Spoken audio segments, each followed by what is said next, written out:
It's quite frightening how many young people now seem to assume that a degree of being pushed around, being shouted at, being called names, or even being hit is actually quite acceptable in a relationship. And you may, as a parent, suddenly realise that your child's relationships are not as happy as they may be. And there are those sort of assumptions that are embedded in there.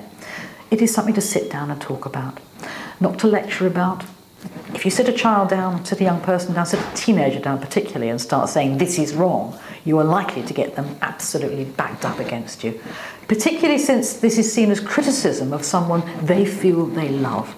Often that sort of mix of heightened, actually fear as well as love is interpreted by them as being lots of love. So they may be scared of the boyfriend or the girlfriend, but they see that as being something that has a lot of meaning, and they may see their possessiveness and their behaviour as showing love, and so they're going to defend it to you.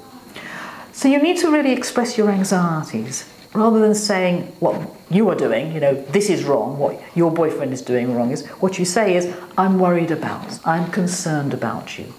And you start a conversation about what you think is right in relationships. You start a conversation looking at things like the soaps that they're watching, the programs they're watching, the things they may be reading, as to what they think is right in relationships and acceptable in relationships. So you're getting on a ground where you're asking them to explore what's going on here and putting your own point of view.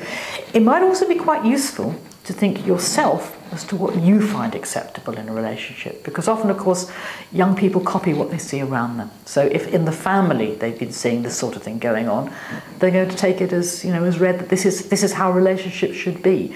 So it may be that you need to look at yourself, other people in the family, before you can put the focus on them.